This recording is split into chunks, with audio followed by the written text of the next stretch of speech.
This is a personal import. I brought this car in direct from Japan just because I wanted to see what it was like. This is the Xtrada 4-wheel drive from G-Force in Japan. Good morning, good afternoon, good night, wherever it is, what time it is in your part of the world. It's Tony from Hearns with a very special build today.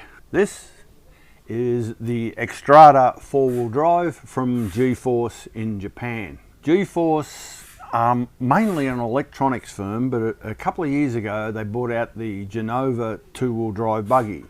And in fact, you may have seen Brett and I do a two-hander build on a Genova, which was the only one in Australia at the time.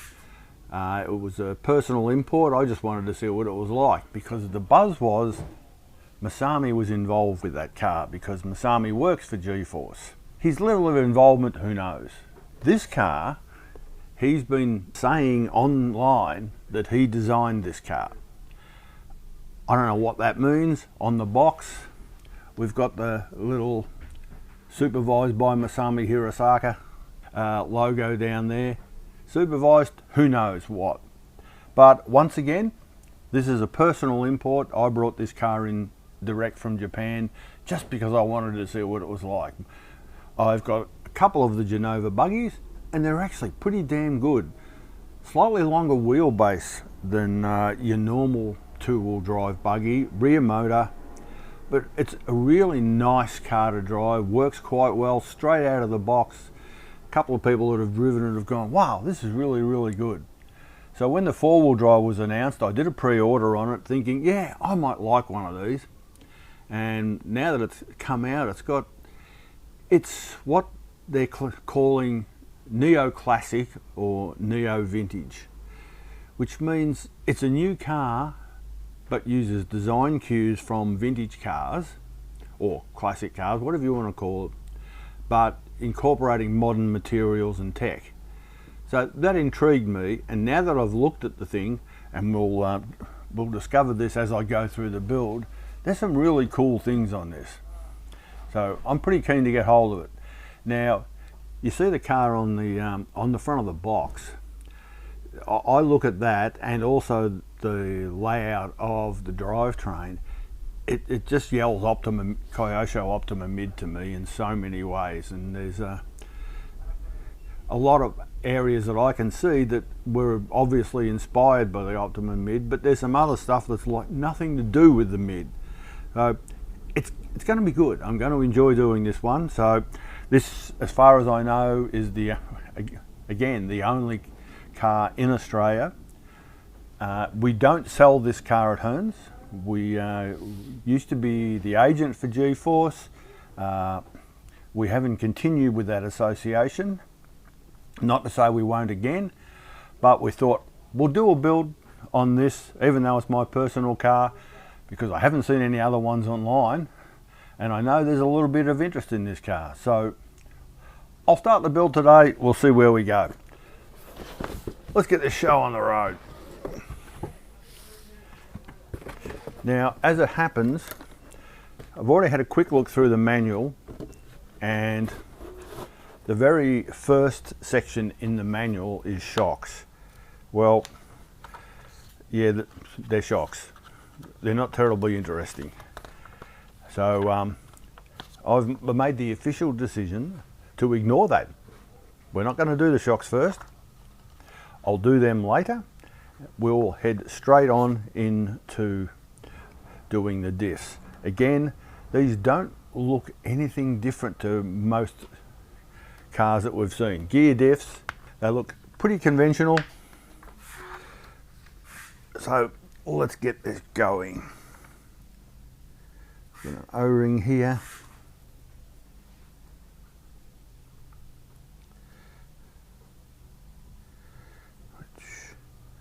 Just trying to see where that seats. It actually seats up the top. My initial inclination was to push it all the way down, but no, it just goes there. We've got a rubber O-ring.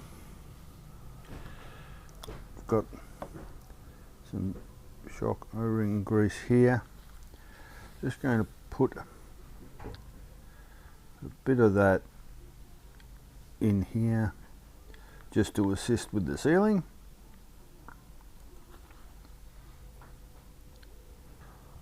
Washer.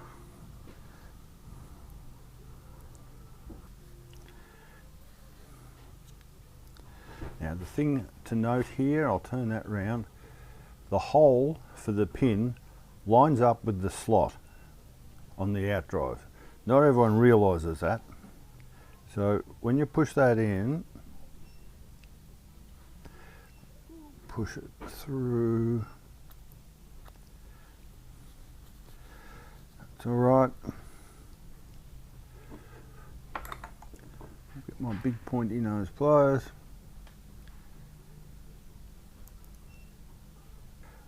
That's to give you the space to put that pin in.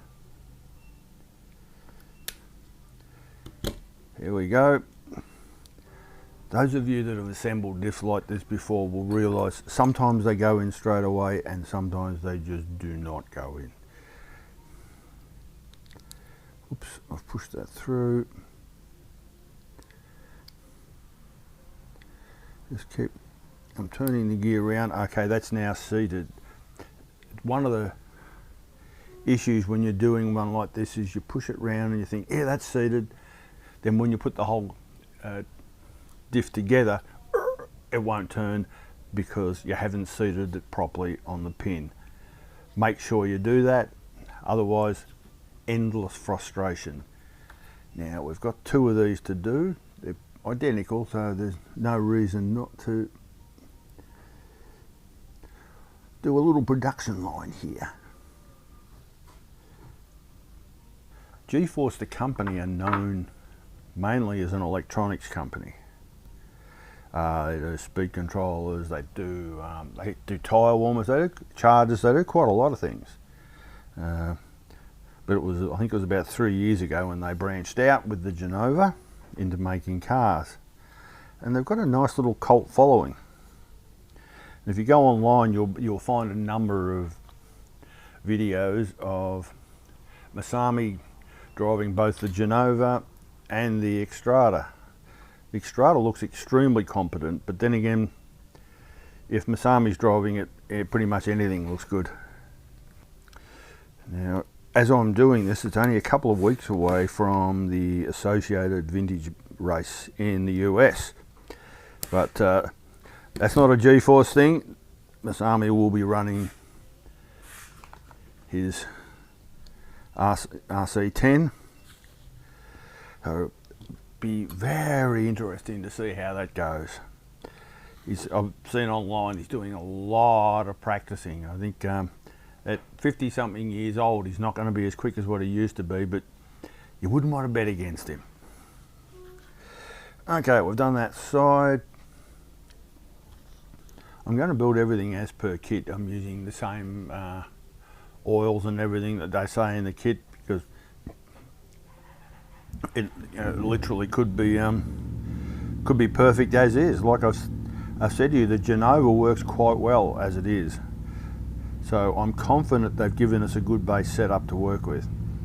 Alright, we put these washers on. This is fun because these are all going to fall off.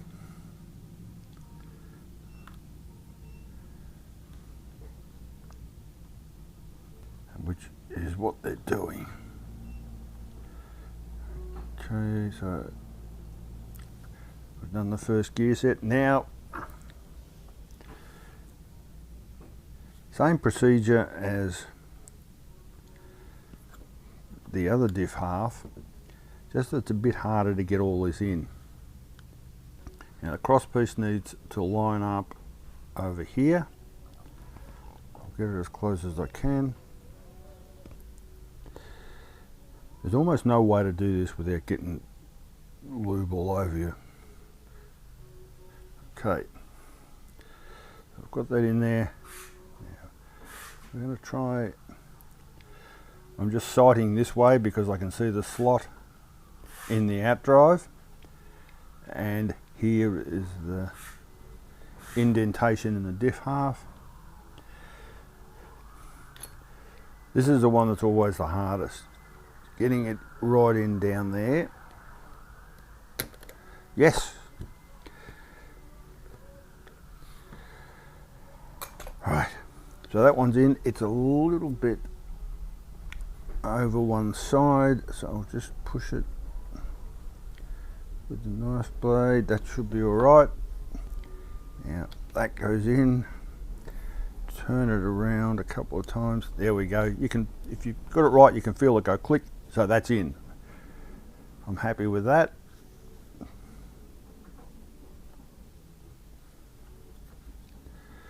Now,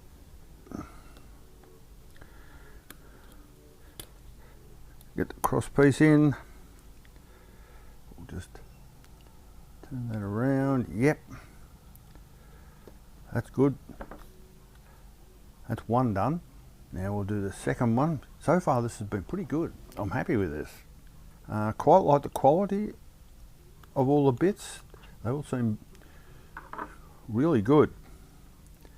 The mouldings are excellent.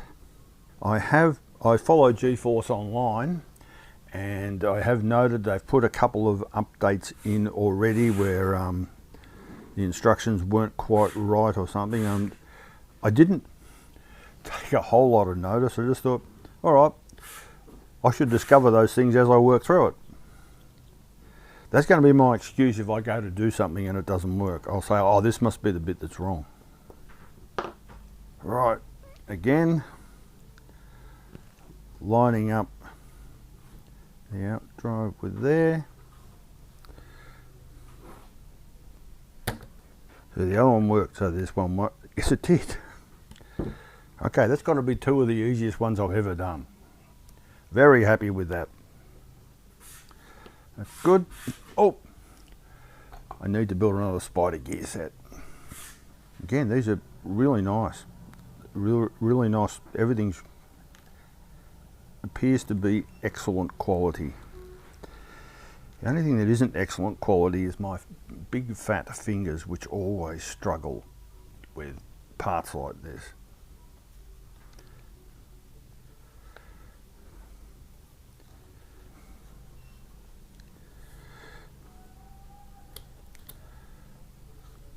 Yes.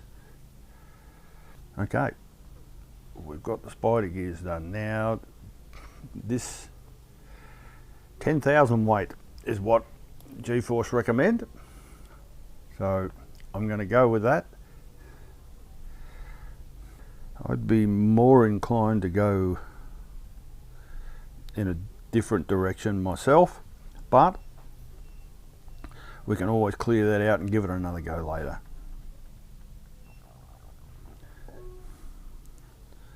This, to my mind, is a little bit lightweight. Okay, I'll let that settle just for a second. And for those wondering, I do intend to drive this car. We've just got a nice new shipment of Team Coyote stuff in, so I'll probably put a Coyote 60 amp ESC in here and give the thing a run. Haven't decided what sort of motor. I was thinking 17.5, but maybe I'd like a little bit more grunt, maybe a 13.5. We'll see, we'll see.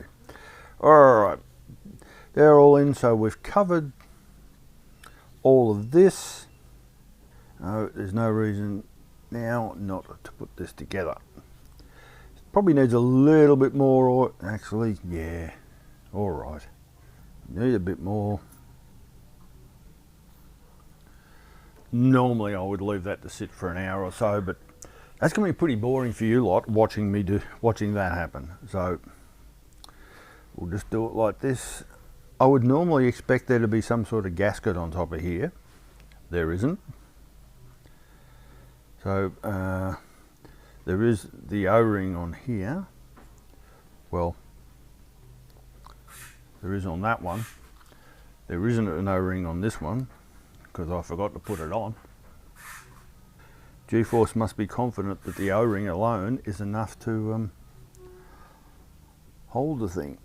So here we go. Oh, that's nice. Yep, that works pretty well. and we've got 4 screws to hold the diff together. These are hex screws. If I remember correctly, the Genova had crosshead screws all the way through. I could be wrong, but I'm pretty sure it was. As always, part way initially, and then on the last one I'll start to screw them all the way down, you're trying to keep the torque even across all sides so that you don't warp the thing. I wouldn't be surprised if this is actually carbon reinforced plastic. It's got that characteristic feel, and I'm not going to say brittleness because carbon is not brittle, but there's just a feel about carbon stuff. You would have heard me say in a number of my videos before, don't force the thing. Just get it to the point where it's just right, and that's all you need. Give that a final tweak. That feels really good. Very happy with that. I'm going to do the other one, and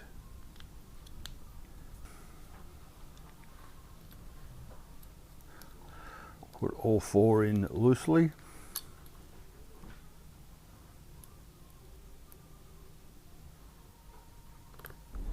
It's interesting that they go along this neo vintage route. I mean, there's no actual racing for cars like this. I mean, it's apart from G-Force do run their own races, which is interesting. Alright, so far you won't have seen anything that's unusual. This is all very, very standard fare. Now, just want to push that down.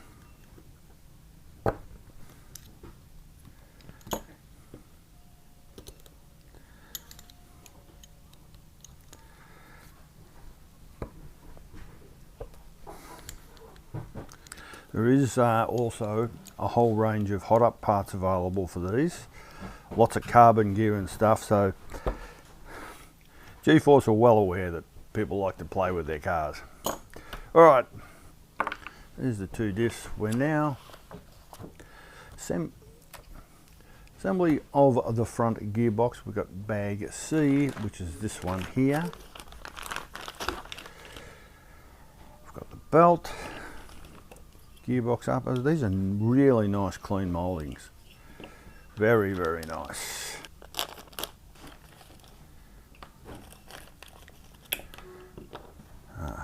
Need those.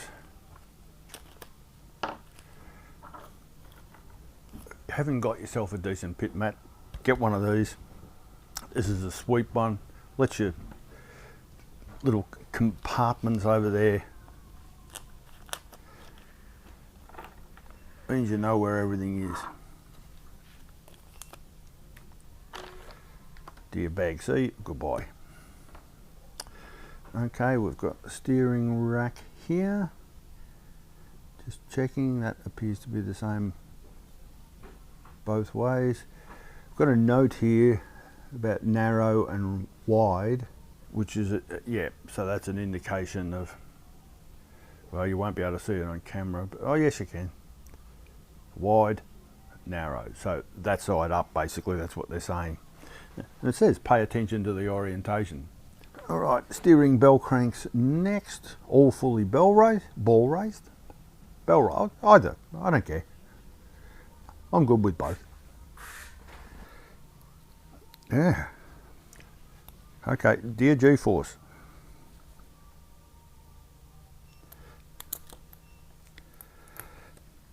This bit is not good. Just going to check to make sure I've got that oriented correctly. I have.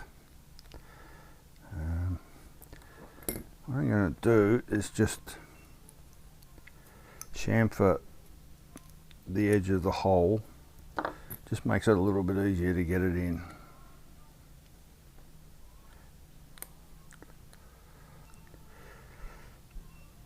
We're getting it in now, but I'm in that uncomfortable position that I feel that it's going to slip out at any time and go straight into my finger. Wouldn't be the first time.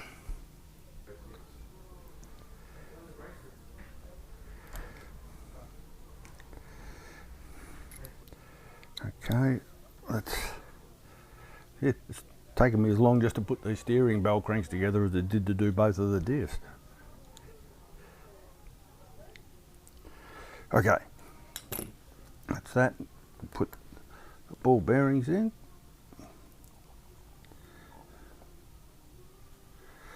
Right, I'm just double checking the orientation here. They're both correct. Now, the chassis. If you didn't see us unboxing this on Hearns Live last week, you'll go, what's the deal with that?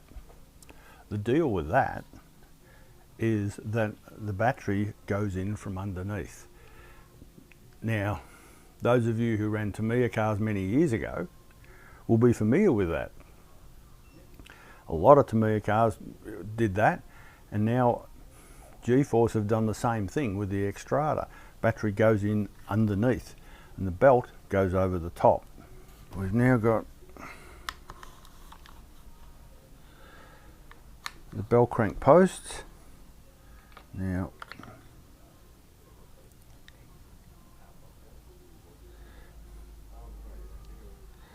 so that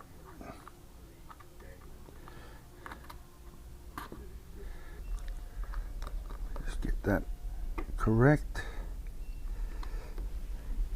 Come on, a bit reluctant.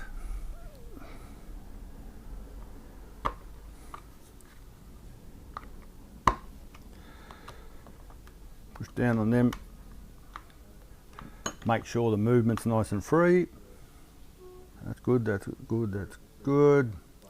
And we've got a 3x8 underneath.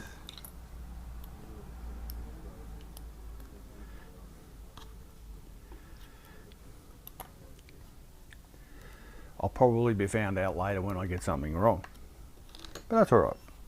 Okay, now as soon as I did those up too tight, movement wasn't quite so free. I'll just undo them, quarter turn. That's still the same. Another quarter turn. So obviously this is very sensitive to how tight this is. It's the sort of thing I'd suggest maybe you don't do them up massively tight, but use a bit of thread lock to hold them at a point just back from bottoming out. All right, that's pretty good there. So we're happy with that. At this point, apart from tagging another drink, I'm going to say the instructions are quite decent. The drawing's good, and it's pretty easy to work it out. So I'm going to go with that. Happy with that. Right, front gearbox lower, which goes in here.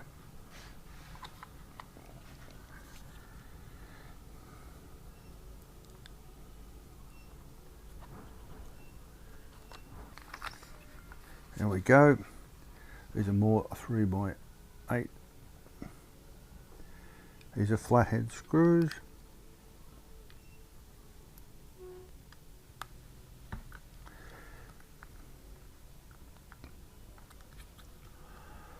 Again, I'll do the same here that I did with the diff parts. You put all the screws in. If I was at home, I'd be using an electric screwdriver for this, which horrifies Brett, but I've got a Bosch one with a very low torque setting. It just saves my hand getting tired from doing a million screws up.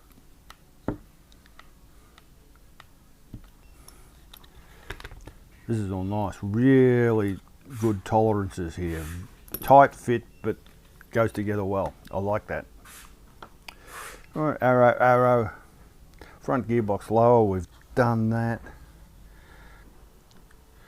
You're going to be looking at this and going, TFG, what the hell is this? This is a clever little piece that goes in there. A couple of ball bearings. And you're thinking, what the hell are they for? We're about to find out. So put those in.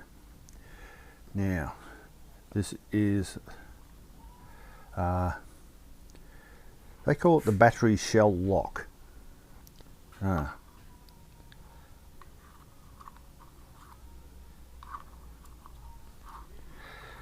This isn't actually, I think that just sits there. I'm going to assume that's the case for the moment. Yeah, I think that is. Okay, that's all right. Just, it wasn't immediately obvious, but you know, I'm old and stupid, so that's all right. All right. That goes there. I'm just going to check, see what's underneath there. That's correct.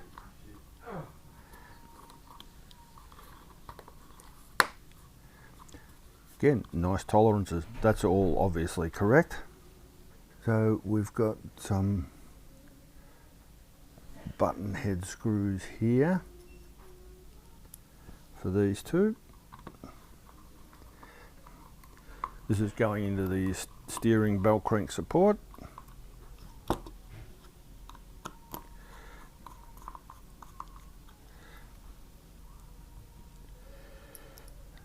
Another one here. Okay, that's good. Another one over here.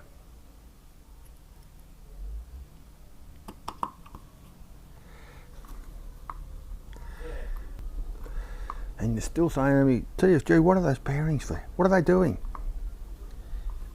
Well, you're about to find out now. And as I just do up these last couple here. Okay, that's all done. I note here that where this lines up with there, it's very, very good. The alignment is excellent. Having worked in the full-size motor industry, getting little details like that is important. Steering belt crank still turning all right. It's belting time. I'm checking the orientation to make sure, yes, we want that on that side.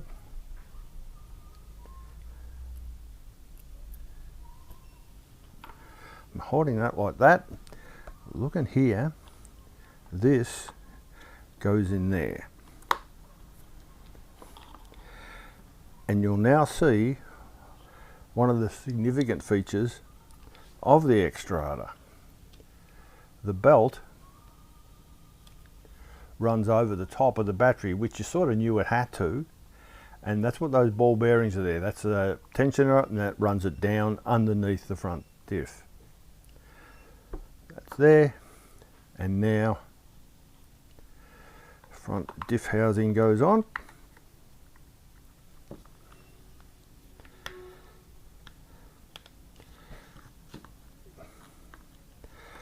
Before I button it up, just checking to make sure it rotates correctly, and it does. These are 3x10s going in here.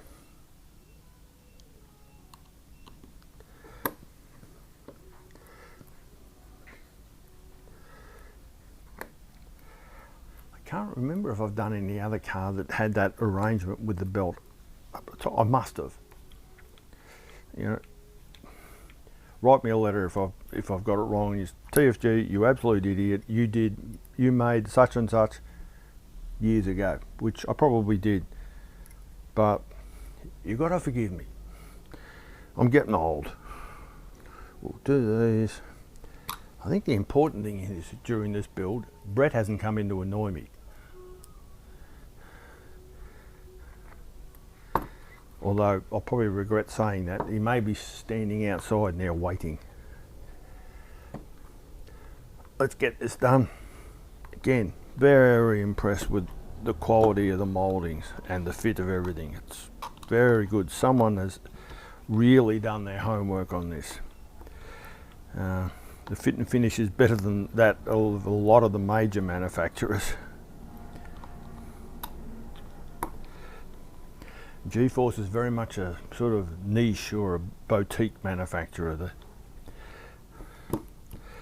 But you know, if you've got Masami on board, you must be a half decent company, I reckon. Okay. That's nice and free, I like that. So, we've got that on. Now we also have in bag C, a front damper, which fits, or front damper stay, front damper mount, stay, whatever, one of those.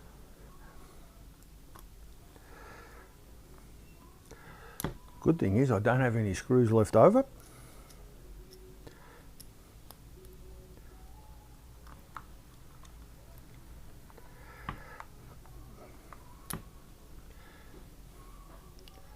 So far it's looking pretty good. We're at the about the 48-minute mark of this one, and I've got further than I thought I would. Just got to decide what how much further am I going to go. Front suspension next. Yeah, we can nail that. What we normally do in these videos is we go for about an hour. Partly because I'm old and I can't stand up for much longer than that, but also because you usually had enough of me after an hour, and that's fair enough. This is where I wish I had my electric screwdriver. So there's 4 of these and they're long screws, so I have to keep turning it round, and I have to keep looking at the screen to make sure I've tried to get it in the center. I think there are optional carbon front shock mounts available, although this is really nicely designed. I don't think it's going to break in a hurry. The carbon one, is it any better? I don't know. I think this will work. Alright, so alright, that's pretty good. We've got some done. Let's go on to bag D. We'll knock this one off. Bag D suspension. Oh, and please indulge me for a second. One of my all-time favourite things, pre-assembled turnbuckles. Oh my God, I hate doing turnbuckles. Absolutely. The Genova was the same. They were pre-assembled, and it was a joyous thing. So we'll just cut all these open. This is where it's good to not have Brett, because Brett and hobby knives do not go together. So break all those out into their own little separate areas. If you can hear the odd noise in the background, we are directly next to the shop. There's only a thin wall between us, so occasionally what's going on out there will intrude into my reality here in the studio. Alright, we've got all those. So let's get the front hub carriers. Oh, I'm just going to go off camera for a second. And now I've come back. I needed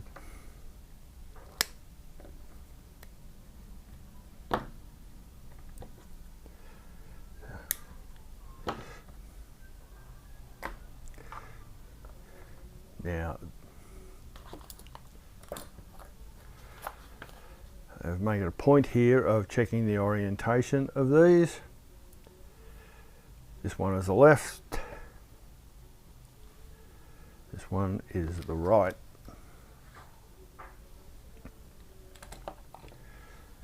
Let's cut off these suspension arms. Geez, these look good too. You're probably sick of me saying it, but I'm liking what I've seen so far in terms of quality. The mouldings are excellent.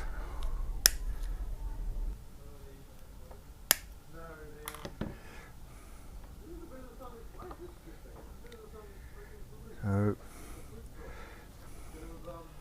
I'll try and bring this back more into focus so you can see a little bit of it. So we've got the left front hub carrier here. I know that that's correct. This is one instance where the instructions could be confusing. You can see the line going through there, and it almost looks like that this front hub carrier attaches through to here. But if you look closely, all right, my eyes are not great, you see it comes down there and then goes down. So it looks a little bit confusing. Now I'm just double checking to make sure I've got the right one here. I have. So we need 2 of those.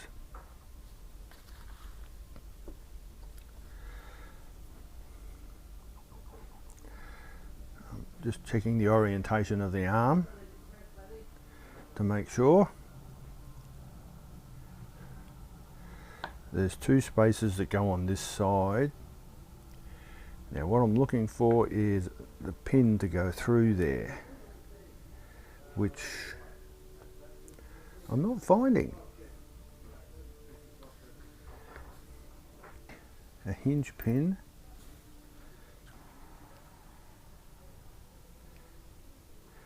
Just luckily it's not too bad and I can work it out. Push it through.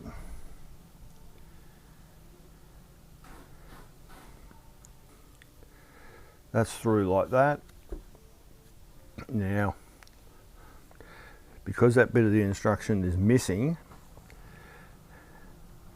I can't see what it is, but from experience I've seen that tiny little hole there. You can guarantee that this little screw goes in there to hold the pin in. So I'm not sure whether this is one of the areas on the instructions that G-Force have tagged as being incorrect, but we're good now. Done that one. See, are these handed? They might be because of caster, or the caster might be in the uprights here. I'm just going to go by what I can see in front of me.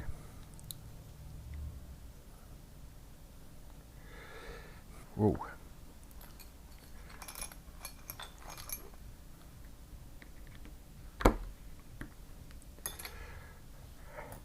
Big long dry shaft, most importantly, pre-assembled. We love pre-assembled things. If it's a serious race car, you don't want them pre-assembled. You want your chance to put your own stamp on it and put it together the way that you want. But this is a fun car, so it's a different situation. That's going to go through there like that.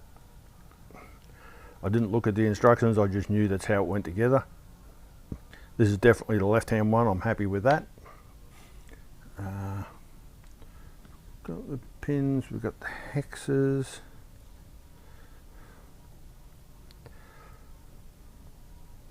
It says to put these on now. I wouldn't normally, but I'll see what happens. Depends on the fit of the hex.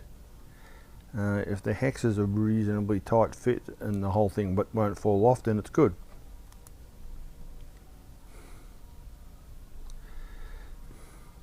In a bit because it's resisting. Come on. I'll use my official lube screw. Lube.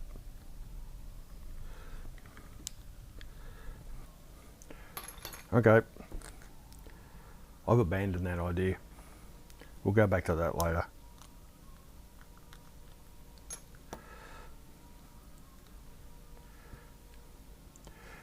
Okay.